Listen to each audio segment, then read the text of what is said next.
El sol se hundía en el horizonte de Jerusalén, pintando el cielo con tonos naranjas y púrpuras. Dentro del templo, el silencio era casi palpable, solo roto por el eco de mis propios pasos sobre el frío suelo de piedra. No había multitudes, solo la penumbra que empezaba a envolver cada rincón. Fue en ese momento exacto, cuando la última luz dorada se aferraba a los capiteles, que él se acercó. Era una figura que yo había reverenciado, un hombre cuya sabiduría creía inquebrantable, mi mentor. Su sonrisa, sin embargo, no era la de siempre. Había algo gélido, una frialdad que me erizó la piel. Se inclinó, su voz un susurro que apenas rompió el silencio, pero que resonó en mi pecho como un trueno. «Lo que te he enseñado», dijo, con una calma perturbadora, «es la única verdad. Todo lo demás, una ilusión».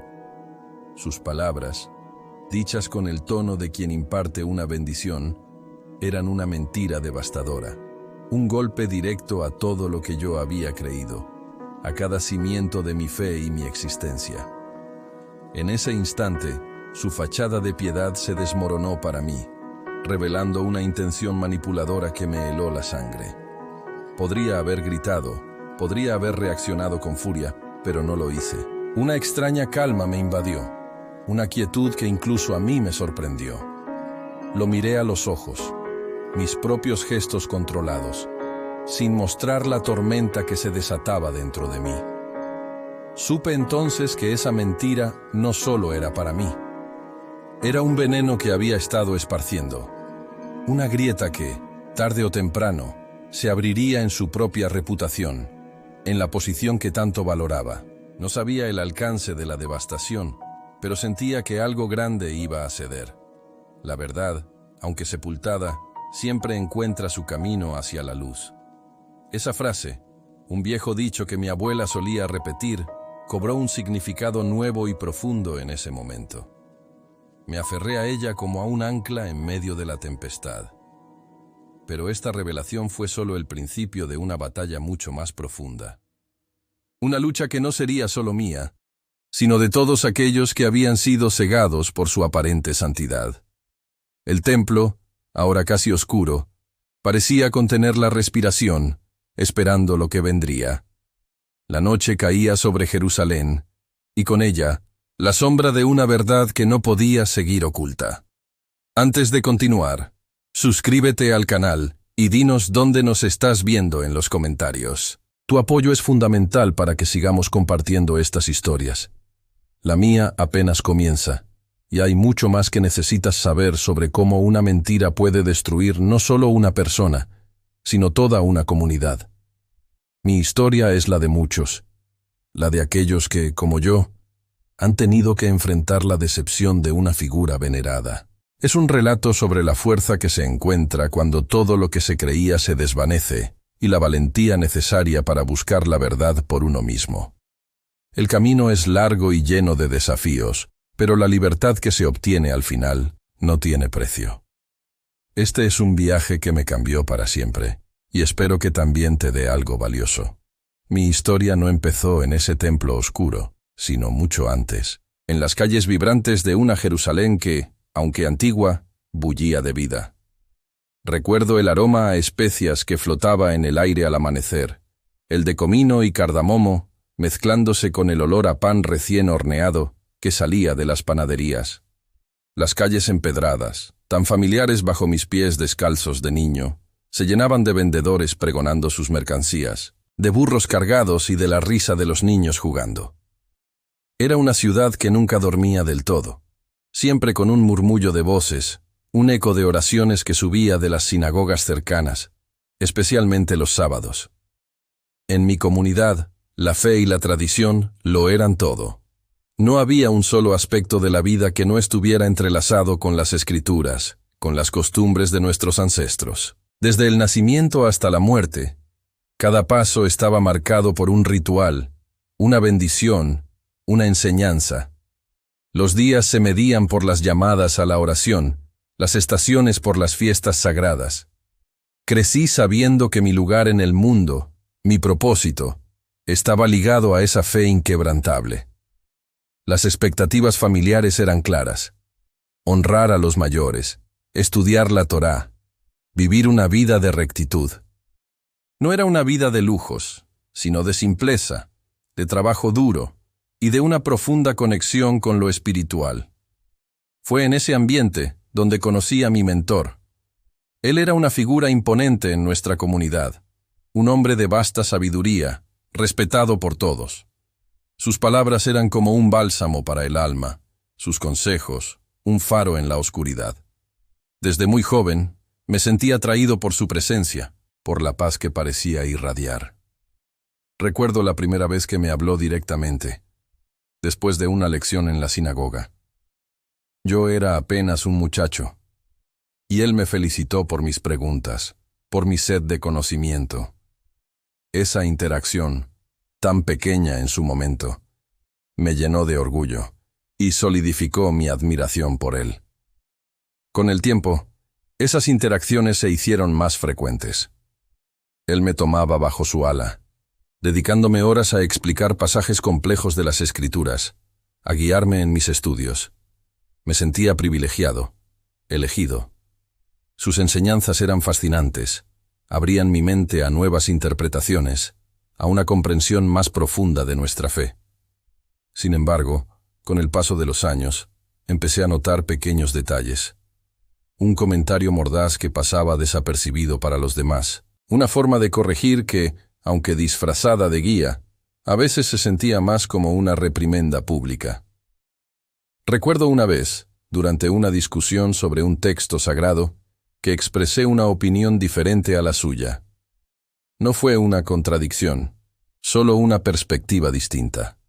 Él me miró con una sonrisa que no llegó a sus ojos y dijo, en voz baja pero audible para los que nos rodeaban: «Joven, la sabiduría no se encuentra en la novedad, sino en la tradición. No intentes reinventar lo que ha sido probado por siglos». En ese momento, lo tomé como una lección de humildad. Pero con el tiempo, esos pequeños incidentes se acumularon. Empecé a sentir que su guía, aunque valiosa, venía con un apego sutil al control. Su autoridad era inquebrantable, y cualquier desviación de su camino era vista con desaprobación. Lo que al principio parecía una guía sabia, empezó a sentirse, poco a poco, como una jaula. Eran señales, pequeñas grietas en la fachada que yo, en mi inocencia y admiración, no quise ver. La relación con mi mentor, que una vez fue una fuente de inspiración y guía, comenzó a transformarse en algo más complejo y, en ocasiones, doloroso. Esos pequeños incidentes que mencioné antes, con el tiempo, se volvieron más frecuentes y más evidentes. No eran explosiones de ira, nada tan obvio, sino más bien humillaciones discretas, casi imperceptibles para los demás, pero que calaban hondo en mí. Recuerdo, por ejemplo, una vez que preparé un sermón para la sinagoga. Había pasado semanas estudiando, orando, buscando las palabras exactas para transmitir un mensaje profundo. Estaba emocionado y nervioso. Después de la homilía, mi mentor me llamó a su estudio. Esperaba una felicitación, quizás una corrección menor. En cambio, me dijo con una sonrisa apacible: «Tu entusiasmo es admirable, joven, pero tu interpretación, aunque bien intencionada, carece de la profundidad que solo los años de estudio pueden dar. Es un poco juvenil. Quizás deberías concentrarte en tareas más sencillas por ahora».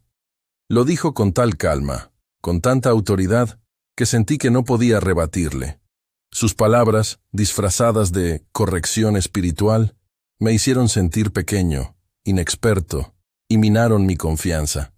Era una forma sutil de decirme que no estaba a la altura, que debía permanecer en mi lugar. Estas situaciones se repetían. Promesas incumplidas se sumaban a la lista de desilusiones. Me prometía oportunidades de enseñanza, de participar en debates importantes, de avanzar en mi formación. Pero a menudo, esas promesas se desvanecían sin explicación, o se me asignaban tareas secundarias que no requerían mi preparación. Esto generaba una creciente sensación de desamparo. Veía a otros, menos dedicados quizás, recibir el favor del mentor, mientras yo, que me esforzaba por cumplir con cada expectativa, quedaba relegado. Empecé a cuestionar mi propio valor, mi propia capacidad. ¿Sería que no era lo suficientemente bueno? ¿Sería que mi fe no era tan pura como la de los demás? El comportamiento negligente o emocionalmente abusivo se hizo más claro a medida que pasaban los años. El mentor priorizaba su imagen, su poder, por encima del bienestar de sus seguidores. Si algo salía mal, la culpa nunca era suya. Siempre encontraba un chivo expiatorio, alguien a quien señalar, y con frecuencia, esa persona era yo, o alguien cercano a mí. Él tenía una habilidad asombrosa para manipular las situaciones, para que siempre pareciera que tenía la razón, que sus decisiones eran las únicas correctas. Una vez, durante una sequía, la comunidad estaba sufriendo.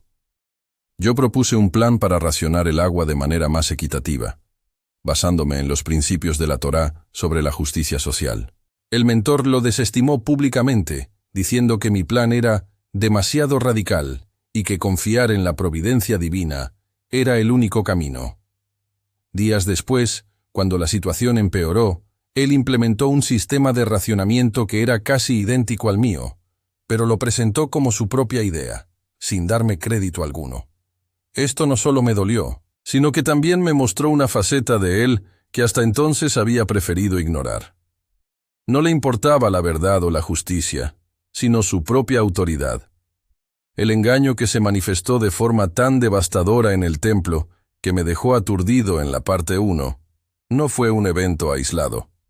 Fue la culminación de un patrón de desgaste emocional y manipulación que se gestó durante años. Cada humillación, cada promesa rota, cada acto de negligencia, eran hilos en una red que me envolvía lentamente.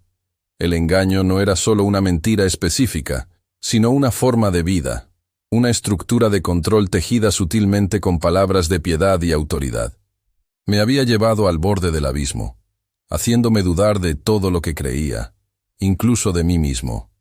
Las tensiones, que venían acumulándose desde hacía años, finalmente alcanzaron un punto crítico. Recuerdo una tarde en particular, el aire pesado y cargado, no solo por el calor de Jerusalén, sino por la opresión que sentía.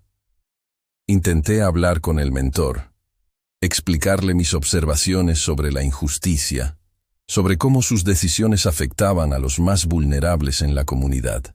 Quería que entendiera que mi intención no era desafiarlo, sino buscar la verdad, la justicia que creía que nuestra fe predicaba. Entramos en una discusión intensa, pero extrañamente silenciosa en su forma. No hubo gritos, pero sí una batalla de voluntades y palabras. Yo hablaba con el corazón en la mano, expresando mis dudas, mis miedos, la desilusión que sentía. Él, por su parte, me escuchaba con una calma exasperante, su mirada fija y penetrante. Cada vez que intentaba defender mi postura, él me silenciaba con una frase lapidaria, una cita bíblica sacada de contexto, o una admonición sobre la humildad y el respeto a la autoridad. Me hacía sentir que mi búsqueda de justicia era, en realidad, una muestra de arrogancia. «Tu celo te ciega, joven», me dijo una vez, con una voz suave, pero firme. «Confundes la pasión con la sabiduría. La sabiduría viene de la obediencia, no de la rebeldía». Era como hablar con una pared. Cada argumento mío era desviado, cada emoción mía era invalidada. Me manipulaba con una maestría que solo los años de práctica pueden dar. Me hacía sentir culpable por cualquier desacuerdo, sugiriendo que mi falta de fe era la raíz de mi inquietud.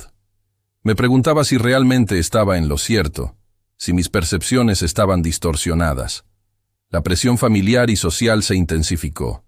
La comunidad, que había venerado al mentor durante tanto tiempo, no podía concebir que alguien pudiera cuestionarlo. Para ellos, él era la encarnación de la piedad, un faro de sabiduría. Mis preguntas, mis susurros de duda, no eran vistos como una búsqueda honesta, sino como una rebeldía, una falta de fe. Empecé a notar las miradas en los pasillos del templo. Los susurros se volvieron más frecuentes cuando pasaba. Las sonrisas que antes me recibían ahora eran forzadas, o simplemente desaparecían.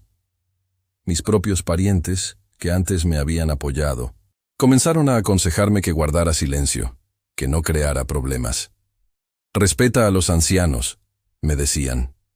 No te atrevas a cuestionar a quien Dios ha puesto sobre nosotros. Me sentía cada vez más aislado. La ciudad, que antes había sido mi hogar, ahora me parecía un laberinto de juicios y desconfianza. Caminaba por las calles empedradas, escuchando el bullicio de los mercados, los cantos de los mercaderes, pero todo sonaba distante, como si una gruesa pared me separara del mundo. Hubo una noche en particular en la que sentí que estaba al borde del colapso emocional. Me encontraba en un corredor estrecho y oscuro dentro del templo, un lugar que solía traerme paz. El aire era denso y solo una tenue luz dorada provenía del fondo, de una pequeña lámpara de aceite. Era la única luz en mi oscuridad. Me apoyé contra la fría pared de piedra, las texturas ásperas contra mi piel, y cerré los ojos. Los sonidos distantes de la ciudad antigua, los llamados de los vigilantes, el ladrido de un perro, todo se mezclaba en una sinfonía opresiva. Me pregunté si todo lo que había creído era una mentira, si mi propia fe, mi búsqueda de la verdad, no era más que un engaño. Sentía el peso de la comunidad, de las expectativas, de la figura imponente del mentor. Mis rodillas flaquearon. La pregunta se repetía en mi mente, una y otra vez. ¿Será que mi fe será probada hasta el límite? ¿Podré resistir esta presión, o me tragarán las sombras de la duda y la desconfianza? La luz dorada al final del corredor parecía aún más lejana, una pequeña promesa en un abismo de incertidumbre. Fue en ese momento de soledad y desesperación, cuando la luz dorada apenas me ofrecía consuelo, que decidí buscar respuestas fuera de los muros del templo, lejos de las miradas juiciosas y los susurros. Necesitaba un espacio donde mi mente pudiera respirar, donde la voz de mi propia conciencia no fuera ahogada por la de otros. Así que, una mañana antes del amanecer, cuando la ciudad aún dormía bajo un manto de estrellas, me dirigí al desierto. El desierto, silencioso y vasto, siempre había sido un lugar de encuentro con lo divino para mi gente. Caminé durante horas, dejando atrás los últimos vestigios de la civilización, hasta que solo me rodeaba la arena y las rocas antiguas. El sol comenzaba a ascender, tiñendo el horizonte de tonos anaranjados y violetas. Me senté sobre una roca lisa, sintiendo el calor inicial del día en mi piel. La quietud era abrumadora, solo interrumpida por el suave susurro del viento. Fue allí, en esa inmensidad desolada, donde la revelación llegó, no como un trueno, sino como una brisa suave que disipó la niebla de mi mente. Llevaba conmigo un pequeño pergamino, un fragmento que había heredado de mi abuelo, un hombre sabio que siempre me había alentado a cuestionar y buscar la verdad por mí mismo. Nunca le había prestado mucha atención, considerándolo una reliquia familiar sin más. Pero ese día, en el desierto, algo me impulsó a desenrollarlo.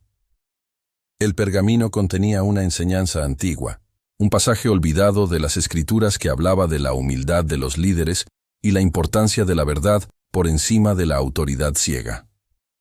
No era una crítica directa al mentor, pero las palabras resonaron en mi alma con una claridad perturbadora. Decía: aquel que busca el poder para sí mismo, aunque hable con palabras de piedad, es como arena movediza bajo los pies del caminante. Solo la verdad liberará, y la verdad no teme ser examinada. La enseñanza de mi abuelo contradecía directamente muchas de las afirmaciones del mentor, especialmente aquellas que justificaban su control y su infalibilidad. No era un texto herético, sino una perspectiva diferente, una que ponía el énfasis en la búsqueda personal y la autenticidad, no en la obediencia ciega. La verdad, aunque siempre había estado allí, ahora se manifestaba ante mí con una fuerza innegable. Era como si una venda se hubiera caído de mis ojos. Ese momento fue el punto de inflexión. La revelación fue tan impactante que rompió el patrón de sufrimiento y duda que me había consumido. De repente, las humillaciones, las promesas incumplidas y la manipulación del mentor adquirieron un nuevo significado. No eran pruebas de mi fe, sino señales de su propia fragilidad y ego. Me di cuenta de que no había nada malo en mí por haber cuestionado. Al contrario, era mi deber buscar la luz.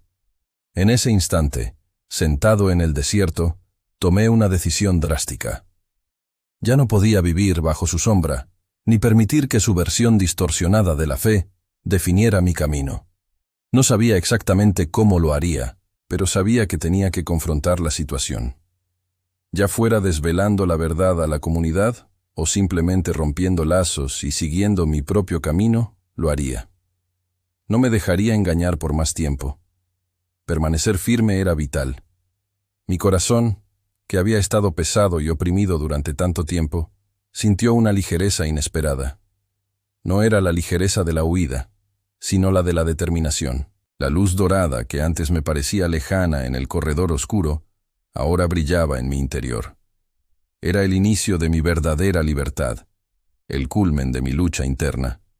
Entendí que la fe verdadera no residía en la sumisión a un hombre, sino en la búsqueda incansable de la verdad, sin importar el costo. El desierto, que había sido testigo de mi desesperación, ahora era el escenario de mi renacimiento. La decisión tomada en el desierto tuvo consecuencias inmediatas y profundas. Al regresar a la ciudad, el aire parecía más denso, las miradas de la gente más penetrantes. Algunos de mis amigos más cercanos, aquellos con quienes había compartido años de risas y oraciones, se acercaron con cautela. Habían notado mi cambio, la nueva luz en mis ojos que contrastaba con la sombra que me había envuelto. Al compartirles lo que había descubierto, no todos reaccionaron de la misma manera. Algunos, como Elías, un viejo amigo de la infancia, escucharon con una seriedad que nunca antes le había visto. Sus ojos, siempre llenos de bondad, reflejaban una mezcla de sorpresa y comprensión. Él había sentido la opresión del mentor, pero nunca se había atrevido a cuestionarla. Mi valentía pareció encender una chispa en él. Él y otros pocos se unieron a mí, no en una cruzada abierta, sino en una búsqueda silenciosa de la verdad, revisando escrituras y discutiendo en secreto. Otros, sin embargo, se apartaron. La figura del mentor era demasiado imponente, su influencia demasiado arraigada. Familiares, incluso, me miraron con preocupación, temerosos de las repercusiones que mi rebelión podría traer. Me tildaron de insensato, de desviado, de aquel que ponía en riesgo su alma por orgullo. Sus palabras dolían, pero la paz que había encontrado al aferrarme a la verdad era más fuerte.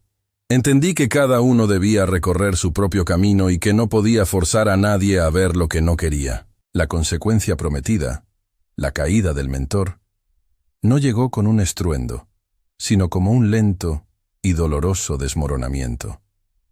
No fue mi intención vengarme, solo quería que la verdad saliera a la luz. Al compartir la enseñanza del pergamino de mi abuelo, con aquellos que estaban dispuestos a escuchar, y al confrontar al mentor con preguntas incómodas que no podía responder sin contradecirse, su fachada comenzó a agrietarse. La gente empezó a ver las inconsistencias, los vacíos en sus argumentos, la forma en que sus acciones no siempre coincidían con sus palabras de piedad. Su influencia, antes incuestionable, empezó a disminuir. Las multitudes que antes lo seguían ciegamente, ahora dudaban. Sus sermones se volvieron más defensivos, sus ojos más nerviosos. Ya no era el líder espiritual inmaculado, sino un hombre que luchaba por mantener una imagen. No hubo un juicio público, ni una condena formal. Simplemente, la gente dejó de creerle. La verdad, como una lluvia suave pero persistente, había erosionado la roca de su reputación. Su verdadera naturaleza, la de un hombre hambriento de poder y control disfrazado de piedad, quedó expuesta, no por mis palabras, sino por la realidad de sus propias acciones. Experimenté una victoria emocional profunda, una paz que nunca antes había sentido, al caminar por las colinas áridas de Jerusalén. La brisa del atardecer acariciaba mi rostro, y el silencio de las colinas ya no me parecía desolador, sino reconfortante. Era la paz de saber que había sido fiel a mí mismo, a la verdad, y a una fe que iba más allá de las palabras de cualquier hombre. Había aprendido que el discernimiento era una herramienta sagrada, una forma de proteger mi espíritu de las ilusiones. Esta experiencia me enseñó la importancia de la vigilancia constante. No me dejaría engañar de nuevo. La fe verdadera no requiere ceguera, sino una búsqueda incansable de la luz. Comprendí el aviso de Jesús: mirad que nadie os engañe. No se trataba solo de grandes mentiras, sino de las pequeñas distorsiones, de las verdades a medias, de la manipulación disfrazada de guía espiritual. Mi pasado de engaño se había transformado en un presente de libertad y un futuro de propósito, donde la verdad era mi única brújula. La historia no era sobre la caída de un hombre, sino sobre el despertar de muchos y la necesidad imperecedera de discernimiento.